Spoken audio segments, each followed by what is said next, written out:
mamzu haka beltide ga ceram 6 danta min shuwa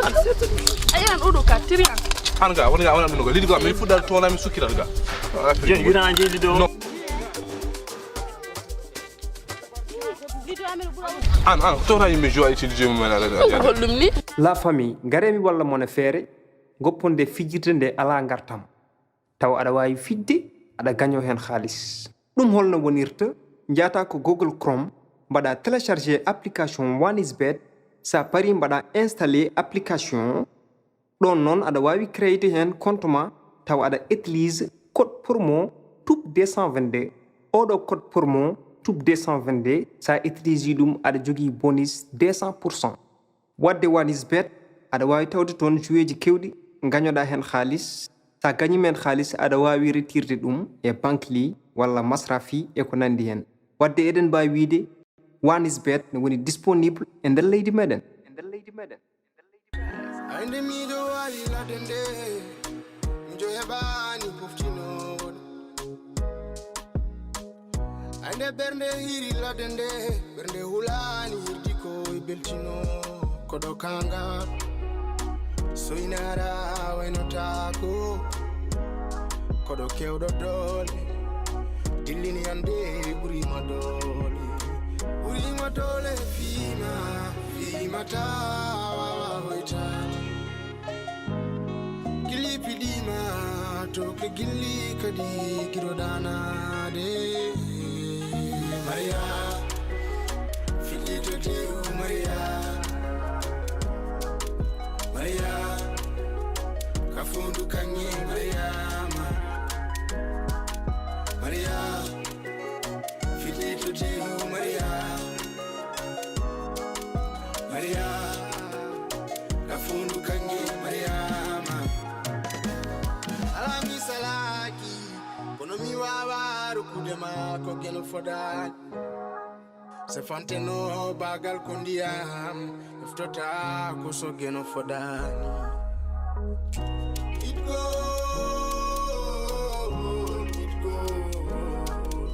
go la chadele gardu di mungurni maka fotani ima dole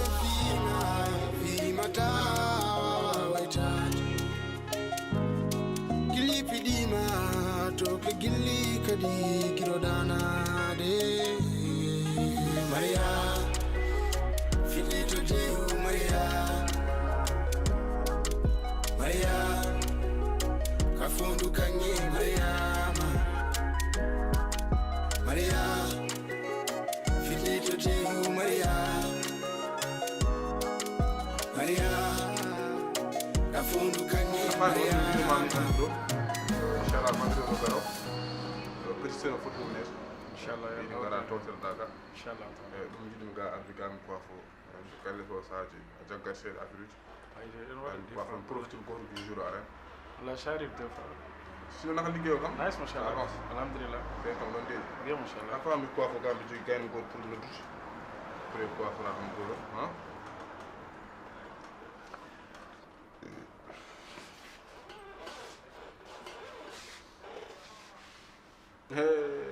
Tafa. Yo bro, c'est comment? Bah, ça va. Tranquille. Nice. Adé. Sinon, j'espère que tout va bien maintenant. Non. Bah, d'ailleurs, nak ni indire vidéo. Donc, on explique ni kam ko kaldu donc ko fouf. Donc, to nanguno do don tan nangi aju, mais an aussi buri no andude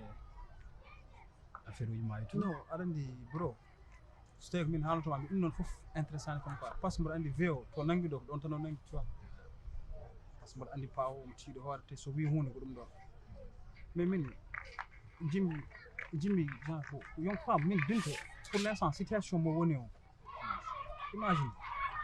non c'est un peu critique mais tu vois et puis min aussi mbaɗa yiɗi assume mes responsabilités mais est-ce que heɓam c'est ça la binde sam noddimomo heɓata sam ari galle mabɓe wiyata kam natta chaque ɗum ɗo sam dépasse temmi sam heeɓi hunde fof mi heɓani binde pour amin haydara mi heɓani haydara mi heɓani par ce qu'elle compte beaucoup tellement kam guddiɗo tellement accouché mais là joni par exemple holon feere mo joguiɗa e tout min la jimmi ko affaire goto jimmi rek genre bintu pour l'instant ko woni dow mum ko mi wawa tawtorede mi wawa wonde hen présent mi naate on affaire mi walla mo quoi omo sohli kam min aussi mboɗo sohlimo a faami omo sohli kam mboɗo sohlimo à ce moment là hay sono mi jaaɓi pawo ko wi kam mi waɗa ɗum mboɗo foti wadde ɗum mais mi wawi kam mboɗo acca binte oɗo état mo woni ɗum somo waɗi ɗum dimagam kam rokkata kam mi waɗa ɗum par ce que binto yiɗi kam ha to yidde haaɗi ala fof ko hollani kam ala fof kadi kam jarnanimo a faami mais t'inquiète min je vais essayer yidemo e tuuɗi ɗum quoi mi essaye noddudemo ƴeew yiidemo quelque part en tout cas comme situation ne woni critique mais tu vois mi ceelo fou mais kadi aussi oto waɗɗum e hoorema kadi aussi d'ailleurs min ko affaire ɓurɗo musde mon hollum comment ta pi abandonné entreprise o ni goppa ha laaɓa et tout non ay frère là kam vraiment bro là a woppi jungo ma no feewi non ɗum ɗo foof yaha goto instant ɗum ɗo woto yetti kam min hoorema mi ronki andude no dartori non mais peu importe comment peu importe affaire ɗum ɗo foof pression pawo wanni somo waɗani a majjani ko wontata ɗo bintu oɗo instant état mo woni o koye no goroɗa aɗa selli naka journée ma amen mbayrodiri boy no watte amin ɗo tan wala mi jartu galle joni mbiɗa ɗo coiffeur ɗo non mi yalta mbiɗam leegol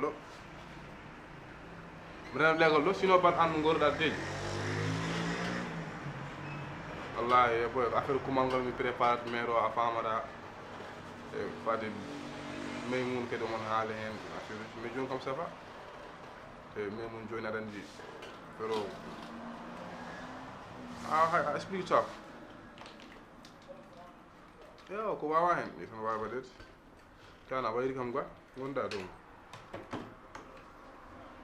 yo ganda kam awon moɗo galle kam so arani haydara watte hoɗum voyage comment mi acca kumangal ɓenne voyage a non ko ba kumangal awar fils somi noddanima joni mi andata ka voyage o ka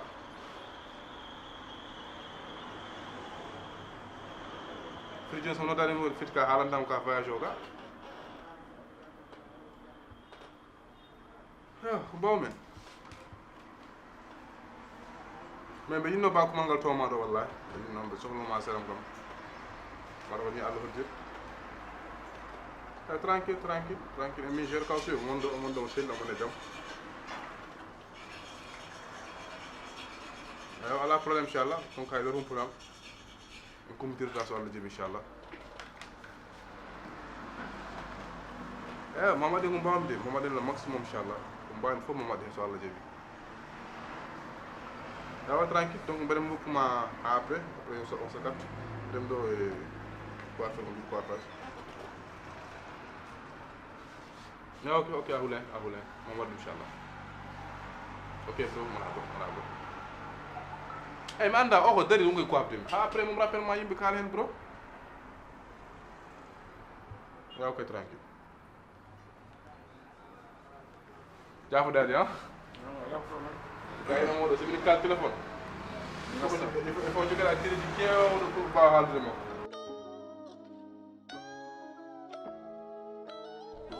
mais minen hankkadi c'est vrai que genre je manque beaucoup pour am mais an dans tout ça hande sa jogui probléme relation ma mbaɗa ɗum c'est à cause de min ça fait partie bro on est des amis soldatu mboɗo noddamo tu vois c'est la même chose aussi elle me répond pas kadi mais mi faami rek ko action binto et tout mais ɗum noon wona probléme hakkude makko on gère quoi ɓuuri wonde important an ko ti soit cool wona calme basa jogata e caɗele hay goto quoi mais quand même min jood yimɓe essaye ƴewde comment on va faire les choses et tout quoi sinon kam moƴƴani quoi mais kam le cas binto il faut kam ko gérade donc par ce que wi ko état mo woni o e tout aɗa andi te min mi yani fof genre sam woppima walla sam joni ɗo mbo darama kanko woni dow mum ko mi sikkanta ko kanko goto est arrivé par ce que mboɗo andimo on wawi wadde bêtise à tout moment on wawi wadde ko fotani wadde te à ce moment là min aussi mi yaltata hen a faami min hoorema mi yaltata on instant par ce que mam huuto hooram hen a faami joom ala fof hollanima Allah fof wonnanima aduna ma sa yiɗum e oɗo situation apposé paraji ma walla apposé jinnama ma a wiyat accu ɗum kañum no fotirno aɗa andi ɗum ɗo fewani min dimagam hokkani kam ɗum frère bro dimagam hokkani kam ɗum donc min là j'ai besoin d'aide mo cohli mais comme no mbimami ni mimam hay hebdemo e tout quoi s'il le faut ga mam ya galle meɗe c'est joddade mo ko mi ƴeewa ce qui s'est passé tout quoi mais t'inquiète pas on est ensemble je vais gérer les choses d'accord et an aussi mbaɗa faire essayer parce que mi yiɗa wonde responsabilité probléme non t'inquiète a famille t'inquiète parce que minema si on est là hande pour eɗen jewka pour hebde solution e hebde comment s'en sortir e oɗo caɗele fof donc heddira ko yimɓe gummo yo mbaɗoya ɗum lawol gotol par ce que gueɗe ko law quoi gueɗe ko law donc après on va s'appeler anen donc mim essaye yettade ɗo vite fait mbo juuɗo pour me récolter après on se retrouve on se contactera ganen ok wona jaam bernde hiri ladende bernde hulani hirdi ko beltino kodo kanga soinara waynotako kodo kewdo dole dillini ande burima dole fima tawa hoitani gili pidima to ke gili kadi girodana de jaarnumi jinnaɓam kadi ko yettude Allah no feewi e weltade e weltanade jomiraɗo subhanahu wa taala o nde o hokkimi hande oɗo ñalawma mo koyɗannumi ñalawma mo jinnomi ñalawma mo keppunomi ko arata ñalawma mo jinnomi tawimi e aduna mo jinnomi tawimi e gurdam mi tawama belama kadi Allah hokki kam tawterede bela Maymuna min kadi ɗo ɗo gonmi ɗo hande hayso hande maymi mi mettinta won noon bamma ko sanki faade hande ɗo wayno ko hande o lelo gaska makko ko hande o deeƴi e gaska makko minen ko hande haqqilla mo arti seeɗa ɗum noon mboɗo ñaago Allah tan sago gilo e sago gaño Allah andi ko ɓuri e mon Allah andi ko moƴƴi e mon yo waɗanon ɗum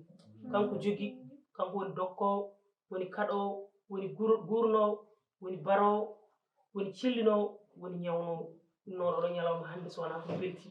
ko ɗum tan woni ñalawma o kadi mboɗo wiya tan hoɓɓe arɓe ɓe e bisimilla maɓɓe kadi jogorɓe arɓe ɓe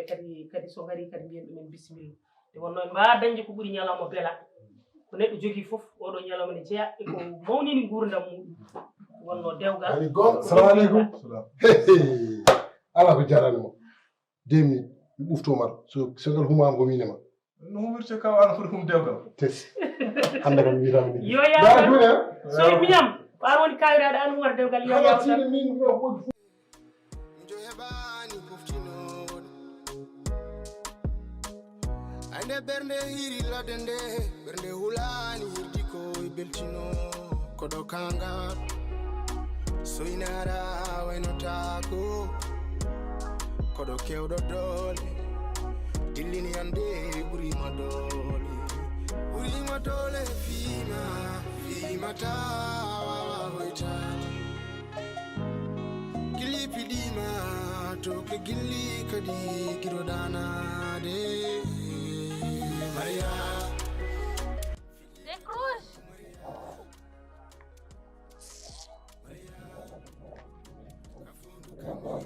Antila minut Muhammad décroche.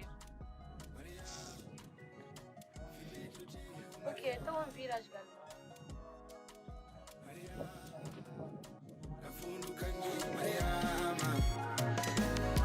alami salaki kono mi wawa rukudema ko geno fodani se fanteno bagal ko ndiyam eftota ko so geno fodani it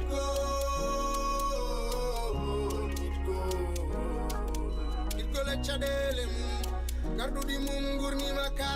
fotani fedde sehilaɓe dilloɓe safaro ganni ɗum ko safranno en guiley mamiraɓe o tubago wiyata médecine traditionnel nden fedde e gardogol docteur seydou sow gorko mo kanel e kanarheji laaɓaɗo gandal waɗma consulté haalanma rafima rokkuma traitement ma cella kossa bimi woni rafiji so coynima docteur seydou sow ɗi ɓoɓat ɗi mbiyata ko coret hay goto soynata ko pundi majji ene jeeya hen dokum city bawɗo safaro dokum city ɗo e sénégal joguiɗo leggal mum lamgal ko docteur sow gorko mo kanella dokum siti wondi ko yireta ɗum guite makko no bonnirno ɓanduma ene waɗa puƴi wonma ngato uyta ha laaɓa ceerra ndar o haɗani ɗon de hémorroïde jaltowo e natowo o laaɓi ɗum sanni o jogui gandal mum bimi ballonma hépatite allah ne hokkimo newnanimo safaro mum ɗiɗo rafiji koye ballal allah o heɓiri mbawko mum kono ko yaade yiloyade ngal ɗon gandal an debbo dariɗo affi gauche affi droite allah yimima rewoye worgo kono diyaronkiya ha joni aɗa mallure wonde a naate galle o dañade ɓinguel yettomo joni mbatta wiide ayo nene taw ka suko debbo mo règle douloureuse woni koɓe mbiyata ello musowo tampini yetto docteur seydou sow mo jogui safaro mum hunde annude wone worɓe addi yew e nder galleji woni gorko jawɗo yande less joni o watta ɗum hayre o yorna ɗum kos docteur seydou sow nden fedde safroɓe ganniɗo e nder leydi sénégal ko kanko ardi ɗum association des amis de la médecine traditionnelle ɗo e pikine technopole nodduɓe 77 882 51 25 walla 77 793 63 04 walla notaɓe oɗo numéro caggal leydi plus 33 695 908 409 docteur seydou sow mo kanel ndaw ko laaɓa safaro ɗi ñabbuli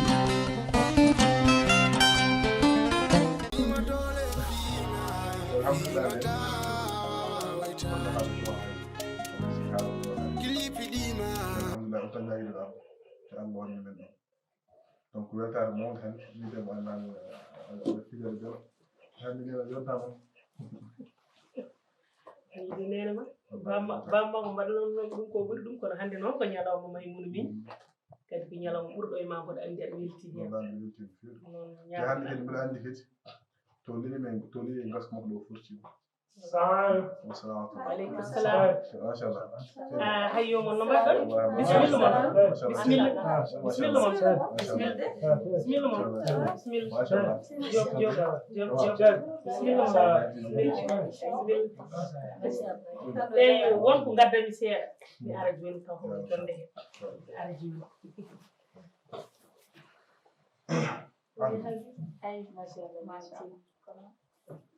an anda ñantimde ça va ça va seli o sehila mo o seli otomen bandi an ba ko mo sama ni do ko ma tagara o sama ni do tagara non masala alhamdulillah rabbil alamin ni ga borom de deuxième solo mi anda so tawi oɗo ñalawma ma arti aduna machallah kadi ko maymunam tan keddorani hande ɗum noon hande kala komi waɗani hen taw komi ala kadi wonko gaddunomi ndeysan somi yaltini ɗum tan ɓerdam nde wonko duñata ha heewi oɗon gandi ɗum ɗo tiktok ɗum ɗo ɗum ala ɗo ko deniron wona koko hippi oɗon gandi onon fof ko woni nder ko debbo so resama ene fayi galle joom galle mum o anda ko tawoyto toon meselal nan nder layset nan nder garaji nan nder kanko debbo o yo ƴeew ko foti hutorade ha o welna galle makko o welna suudu makko o welna hakkude makko e joom galle makko sabu joom suudu joom galle ma sa netinima ɗum sa yiiɗi ɓuura ɓiye so ɓiɓɓe ɓuurodiri tan ko e rewɓe ɗum noon ɗum ɗo somi addi ɗum hande ko nde natami e juuɗe bamma a majjiyan tan min nden saaha am yonta fof min ɓurno yontede bamma nde ƴewanno kam ɓe ƴamami nde kadi ko poɗodiral wonno kono noon ko kanko Allah yiɗi kadi ɓiɓɓe ne goyi hakkude amen ɗum ɗo kone garanmi e junngo bamma ndenam huɓɓuno kam ɗum noon mboɗo yiɗi kadi fawtude e junngo maymunam samin kanko tan jogui ɓerdam nde heewi noon min de sino gore conseil moon so Allah lamdo jaɓi ko wonde ko fof a limti ɗum mais yoji hutoro mesral ngale garaji très bien laysoto so wawi ittude mo weddo ɗum haala so haalama waɗi ko nanoɓe waɗi ko faamoɓe waɗi ko heeɗiɓe ɓe paamata mboɗo yiɗi paamowo Amadou ما شاء الله ما شاء الله ما شاء الله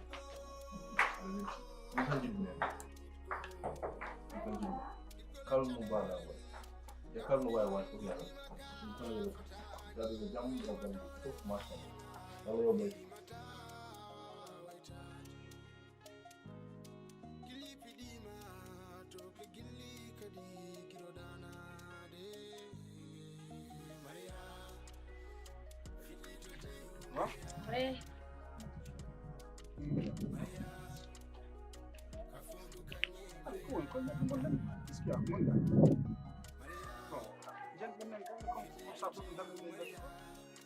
Carlo,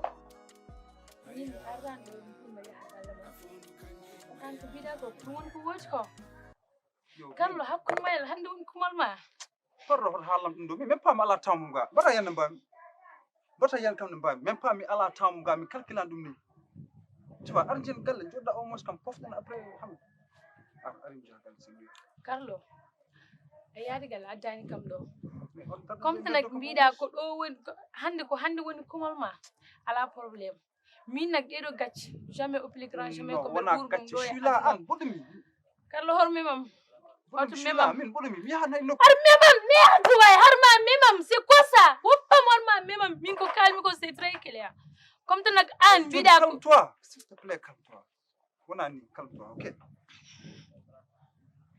wona mbida an ko hande woni kumal ma joni ala problème kalko way hewde te mi halam ma min odo o arata do e odo adul min dedo gacci holto kuccitumi holto paadumi hen tagal nak an won dum no won décision ma ko décision ƴettuɗa o min ƴew décision min holon décision ne prends pas décision s'il te plaît ne prends pas décision Carlo minima mais Carlo ouais non s'il te plaît ne me touche pas Carlo hot memam bime hot memam bébé fais pas ça ne me touche pas bodumi mbida nak n'est-ce pas mbida an ko dum no won décision ma a sodiri kam sababun debbo god e ala problème mini bébé yam ko la kar s'il te non bébé pourquoi tu fais ça pourquoi tu fais ça pourquoi tu fais ça je me laisse pourquoi tu fais ça au secours ah merde c'est quoi ça non laisse-moi reprends attends non pourquoi tu fais ça violence c'est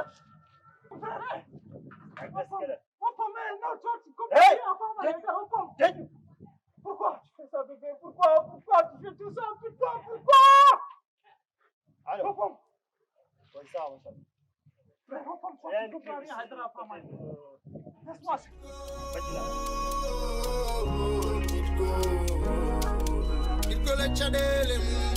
Gardudi mungurni maka fotani wima dole fima ta aduna ala fana do jodi no fatma min hala jam aduna n'est-ce pas ko kumal tan de babirabe ko on tali hebdo do nyanto walla afbiji mon jidan bida yadane ko yadane tan Mariam ko halas no halam kat sa andi kadi ko suudu ma ngummi kamilo mi yalto yalla wala do e dan do ane ko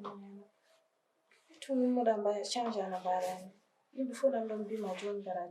ando woldo tan do himmini do mala sen gorda seli ham alhamdulillah machallah bon madame Jamal Gallo defe boisson ngaji fof directeur gère do mata dar so afo do no tango be mo ben dara après ma ran ko dum do ngula kam machallah alhamdulillah biar ngol so ay macam na mo jwa sa o ke mo se pede dam mo jwa la wasala wala ngram ro kuma o ski ko woni weltare hande dum do tan totti dum biyaw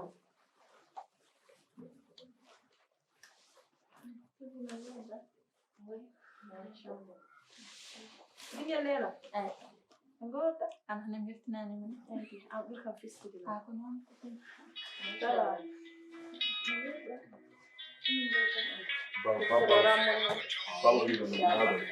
Narjuna.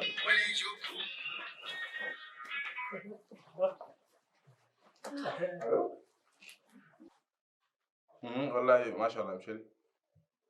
Ben ndo kan fo ben lay chungi samaro sema be on gadda. Ha? Comme seria? Comme seria? Ay musi. Wari Comme seria kuma wari ho Abdougal. Allo? Allo? Allo? Fam galaj. Mama galaj. Ko nanga.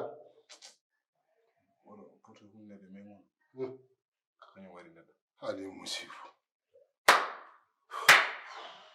No. Ya Ewo jono. Mita sabunde mara. Amur. Hey, come on. Oh, haga. So you money can't get up? Come Amur.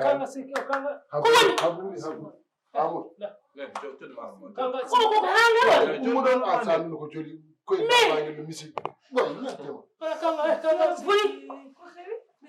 yeah, I don't mind. Yeah, I mean, what? Nene, head on halama. Come, bam gala nit ko do junjun. Bi gork Mamadou mo jino ko memo. O won mo way.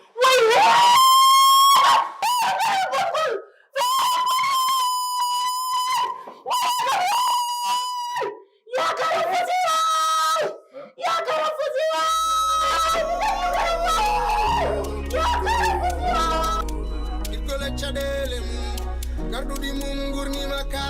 fatani ima dole fima ta waitati gili pidima to ke gili kadi kirodana de Maria filito de Maria kafundu kanyi Maria, filito de Maria, kafundu kanye Maria. Ama.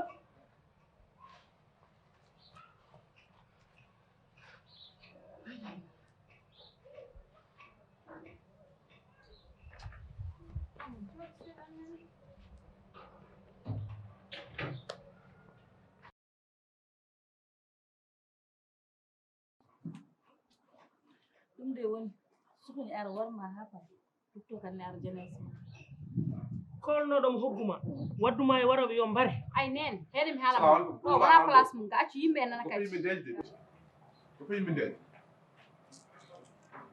ko la ko on pression in kasa ko on do kam ala mo fam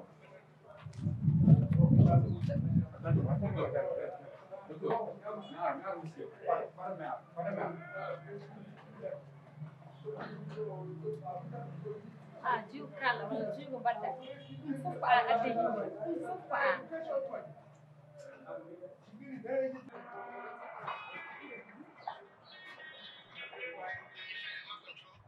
ala kam tu Fala, anda. Wani arch. Fala. Jod. Tutur. Mais jodde haffara. Docteur. Jodde. Yaami amen. Jodde haffara. Jodde. Bon. Ok, bon. Kanko ko joyiɗo wonno mais Allah waɗi ko ɓuri. Allah waɗi koko ɓuri tawi ɓayɗo sowi o dañi kore dañatande a mi acci minana hay ɗum ne funeɓe wonno alhamdulillah rabbil alamin kono Allah nawti nawrimo muñe jaɓran Allah Allah mi faman tuttor ko ɗum Allah waɗi ɗum woni ɓural en jaɓran Allah tan ko ɗum Allah waddiri donc voilà quoi monsieur weeɓani mais muñe mama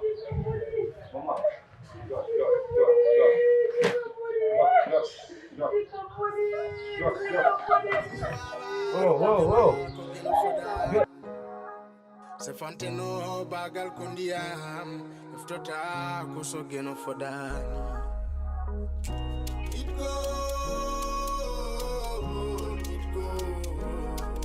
it go le chadelem gardu di mungurni maka fotani wima dole fima ta waitati gili pidima to ke gili kadi kirodana de Maria filito de Maria kafundu kanye Maria filito de Maria